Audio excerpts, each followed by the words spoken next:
Maravilha. Estamos gravando e vamos para a chamada. Vou conferir aqui no site a presença, no chat, né? Na lista, aliás. Na lista. Anister. Eis-me aqui. Eis-me aqui. O Augusto também está aí. Presente. 2 Brenos. Tem 2 Brenos na sala. 2 Um é pra ele Brenos. falar besteira e o outro é pra... E aí o outro é. Tá certo. Gabriela, Igor, Tabelli, JP, Julia Bauman, Presente.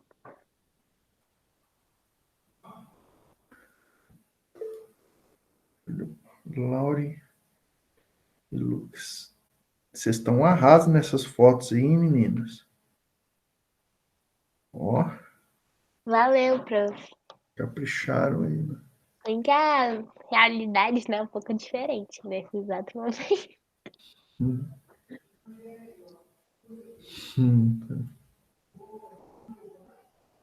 Tão lindas. Pessoal, então chamadinha feita, todo mundo presente, legal demais. Falar para todo mundo.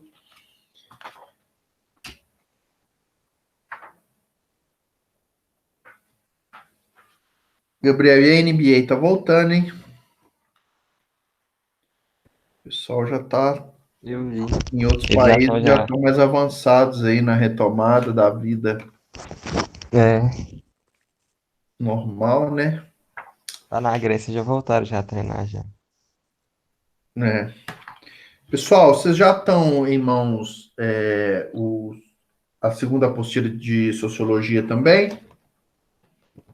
Sim, É sempre, piririm. Sim. é sempre importante ter o material, né? Nós falamos bastante, exaustivamente, no capítulo anterior do nosso estudo sobre raça e etnia, aquela discussão toda, e foi bem interessante, né? Porque depois disso teve esses movimentos todos nos Estados Unidos, toda essa campanha antirracismo, essas manifestações, né? E não sei se vocês acompanharam o noticiário, mas acabou ilustrando um pouquinho as discussões que nós fizemos no capítulo anterior, né? E aí agora nós vamos tratar do assunto bem legal também, que eu gosto muito de falar, que é sobre o capítulo 3 nosso, que o título é Cultura e Mídias. Nós somos uma sociedade que está, fazemos parte de uma sociedade que está extremamente mediada pela comunicação e pelos vários tipos de comunicação, né? Essa quarentena aí fez a gente mergulhar ainda mais nesse mundo virtual, nessas relações virtuais, nas redes sociais pela internet, e é um mundo novo, vamos dizer assim, porque há uma ou 2 gerações atrás isso era totalmente inviável, né? Impossível. Se tinha era o telefone lá fixo na casa, e mesmo assim eu lembro dos meus pais contando na minha época de infância que o telefone era algo caríssimo, você ter um telefone fixo na sua casa era coisa de rico, né? Tinha que As comprar a pessoas... linha também. Exatamente, pessoas alugavam telefones, era igual, era um bem, né? Era um patrimônio você ter um telefone Sim. fixo, e você alugava, e você ter a linha, todo aquele procedimento. Então, esse meio de comunicação é muito recente. Eu, que sou mais velho que vocês, passei um pouquinho por essa transição, né, na minha época de criança, adolescência, e agora, né, depois que eu terminei o ensino médio, que de fato o YouTube, o Google vieram a ser ferramentas tão veiculadas assim, né?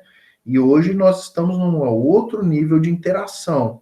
Então, quando a gente fala de cultura e mídias, nós estamos falando dos mecanismos que nós estabelecemos, que a sociedade estabelece para transmitir informações, conhecimento, relações, e nós não podemos esquecer que a sociedade ela é estudada na medida em que é um conjunto de relações humanas.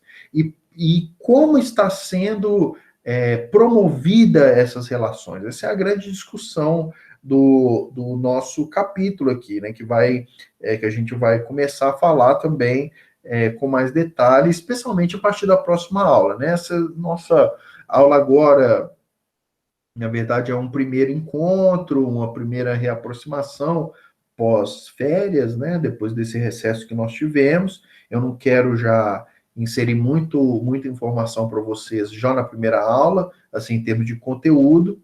O que eu queria falar mais é dar esse panorama, fazer essa abertura, essa ligação entre o capítulo anterior e esse novo que nós vamos começar a trabalhar, começar a instigar em vocês algumas questões que a gente vai tratar nesse capítulo, né? Como que essa comunicação se estabelece, qual é o poder que está por trás, né, dos meios de comunicação, da cultura de massa. São todas questões que eu gosto muito de tratar, e a gente vai conversar bastante, especialmente sobre isso, especialmente a partir da próxima aula. Eu queria fazer uma pausa nessa explicação da matéria, né, nessas discussões que eu estou falando com vocês, para a gente falar, né, e já deixar aqui para vocês o trabalho também de sociologia. Na aula de filosofia, eu passei para vocês a dissertação de filosofia, e agora eu vou escrever no chat também a dissertação de sociologia. Eu vou deixar registrado aqui, né? Então, vou pôr aqui trabalho. Valor 8 pontos também. Então,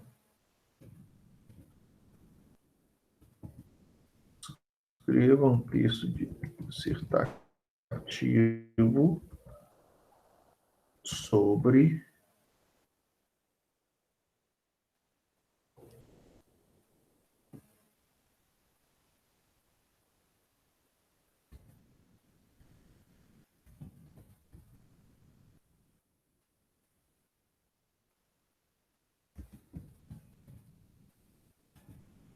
ocorreram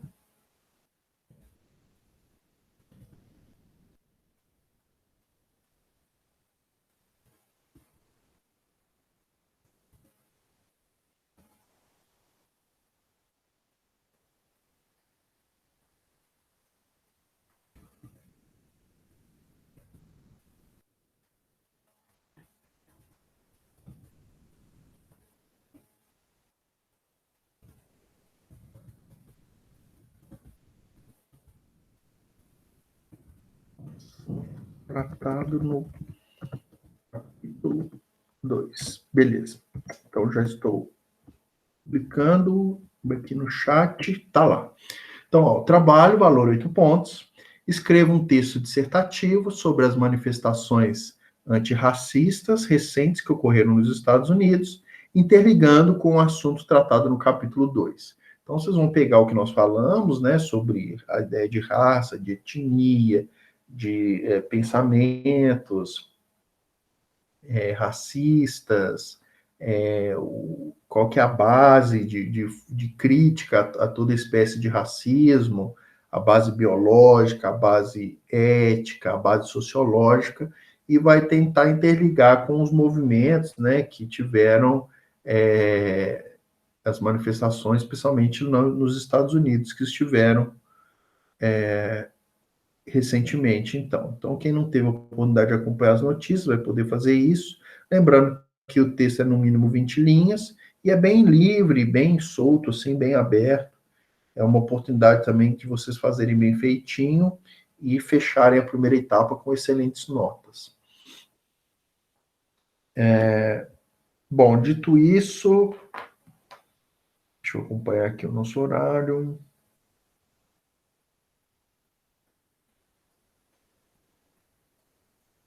Maravilha. Pessoal, retomando agora, alguma dúvida, alguma questão? Tá bem claro, né? Bom, então vamos retomar de volta a nossa aula expositiva, tratando do capítulo 3. Se a gente for na primeira página, tem algumas perguntinhas aqui bem interessantes para a gente começar a aquecer as nossas ideias.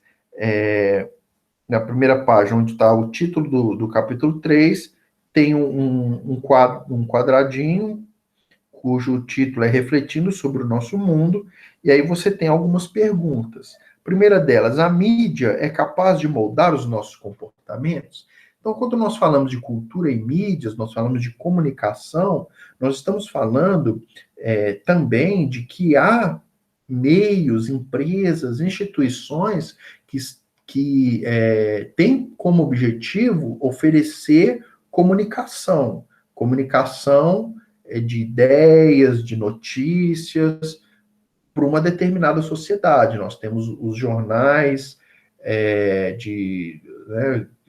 que veiculam os telejornais, né, que veiculam as notícias de cada emissora, cada grande emissora de canal aberto no Brasil tem os seus telejornais, nós temos as notícias também que são veiculadas por meio do rádio, e agora o mais importante são as notícias veiculadas pelos sites, né, pelos blogs, os sites de notícias, e a gente percebe que cada instituição ela tem uma forma de trazer a notícia.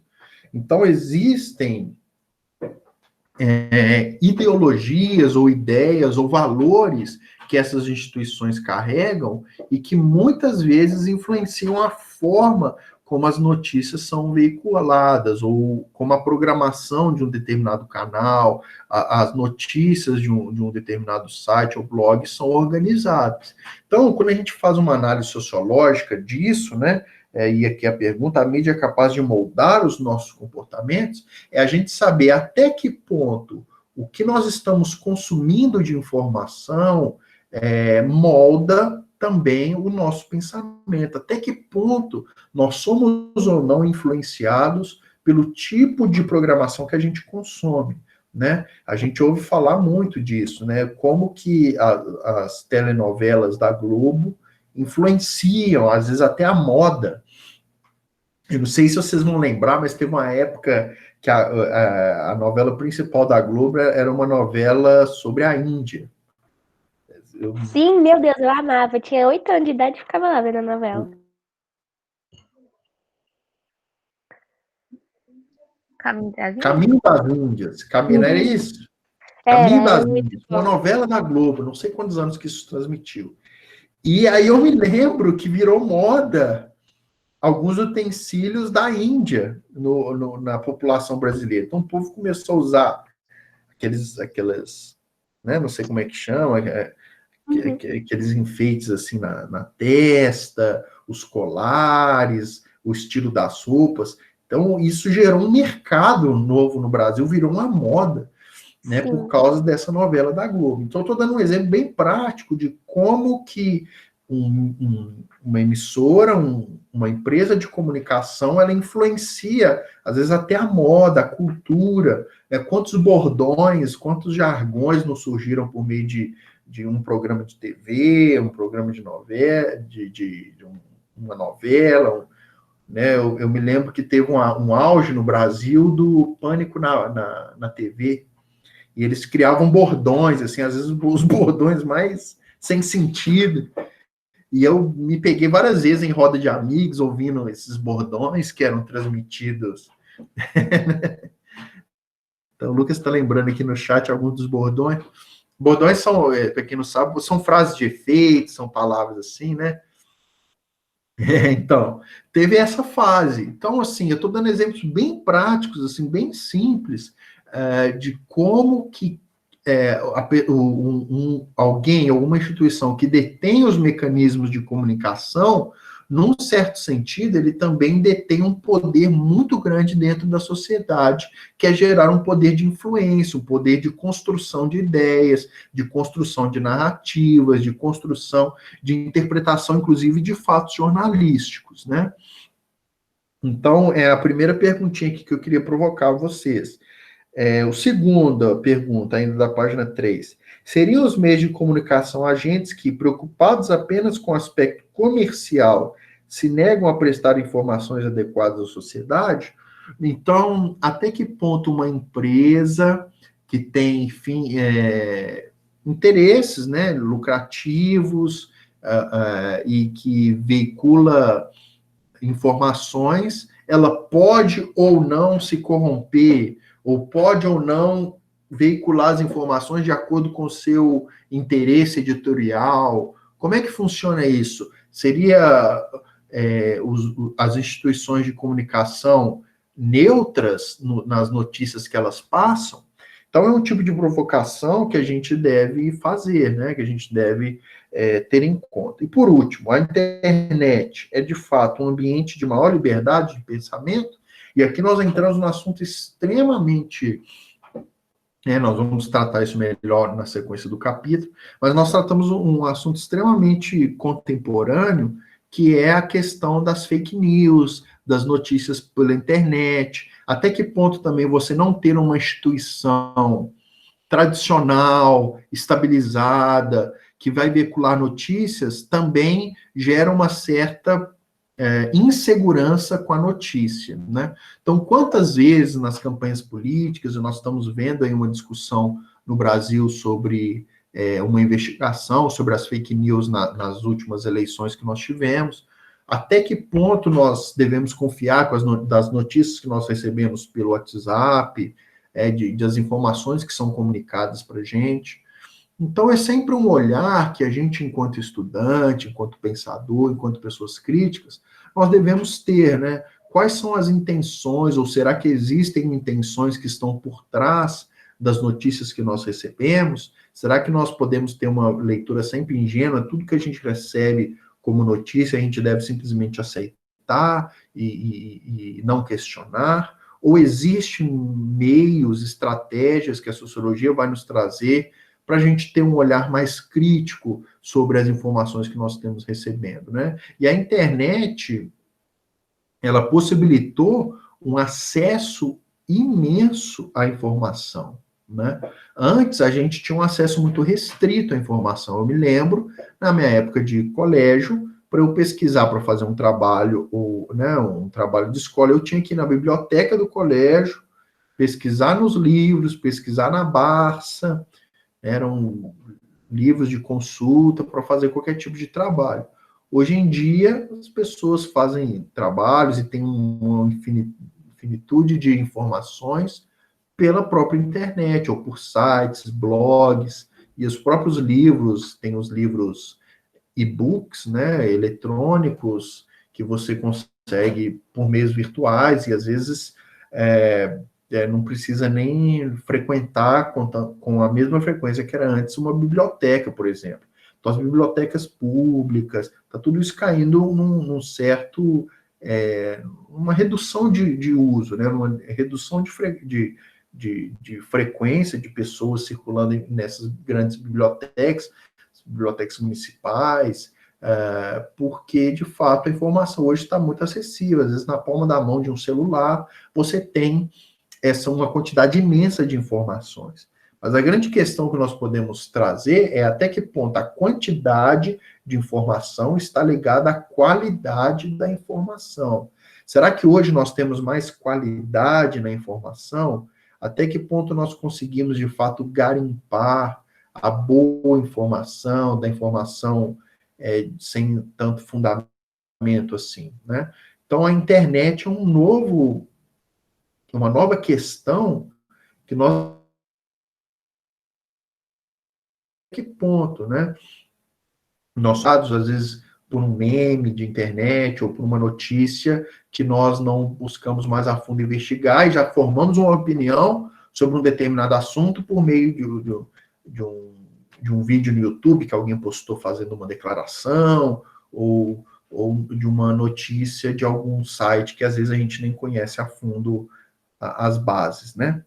Bom, então, pessoal, essa era uma primeira provocação aí para retomada, né? A gente voltando depois desse recesso, e a expectativa é que a gente tenha uma excelente sequência de aulas, né? Que vocês consigam assimilar cada vez mais essa nova ferramenta nossa, que é essas aulas por meio do Google Meetings. Quero reforçar aqui meu sentimento, que eu de fato estou com muita saudade de vocês, tenho um carinho muito grande por vocês. E, né, na medida que a gente não se encontra pessoalmente, a gente vai ter esse encontro semanal. Ai, meu Deus. Pois é, eu também gostaria muito de receber o abraço de vocês, o carinho de vocês. Felizmente, no momento não é possível, mas isso tudo vai passar, isso tudo vai virar uma grande história que nós vamos contar para as gerações futuras, né? Vamos contar, olha, você acredita que teve um momento na minha vida que eu fiquei quase 6 meses dentro de casa, tal, não podia sair. A gente vai exagerar um pouco e falar que foi 1 ano, eu salvei o mundo dentro de casa. Pois é, né? A gente não sabe quanto mais isso vai durar. Espero que seja o quanto antes, né? Tudo isso volte logo ao normal, apesar de ser muito bom também estar no conforto da casa, né? Ter uma nova rotina. Mas eu confesso para vocês que eu estou doido para retomar, né, a vida normal pós-Covid, se é que vai ter uma vida totalmente normal após tudo isso, né? Vamos ver o que nos espera aí no futuro. Mas, de qualquer forma, o carinho por vocês permanece, e eu tenho certeza, sim, que a gente vai ter uma oportunidade de se encontrar novamente, se abraçar, e vai ser muito legal. Enquanto isso não acontece, vamos interagindo aqui pela Google Meets. Beleza, pessoal? Vou só correr o olho aqui na segunda parte da chamada. É uma obrigação que nós temos.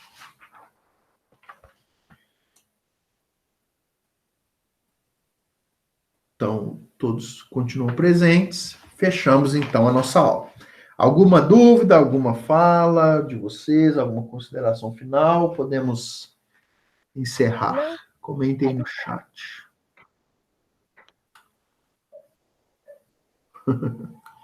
Pessoal rindo aí dos meus exemplos. Ah, tá. O Augusto perguntou se o trabalho de sociologia vai ser no mesmo dia de filosofia. Não, eu vou dar uma semana a mais, tá? Então, deixa eu abrir meu calendário aqui para deixar isso bem claro para vocês. Agenda. Então, para sexta-feira que vem, vai dar dia 26 de junho, vocês vão me entregar o trabalho de filosofia, e no dia 3 de julho, vocês vão me entregar o trabalho de sociologia. Combinado? Beleza. E o de filosofia, que dia mesmo? Lucas, eu tô tendo aula. A próxima sexta. Agora eu fechei a agenda de novo. Pessoal. Sai daqui, menino. Oi, pessoal. A próxima sexta. E sem ser na próxima sexta, na outra de sociologia. Peraí. Beleza, pessoal? Eu vou encerrar a gravação aqui, então. E aí, logo após, nós encerramos a nossa aula. Encerrando a gravação.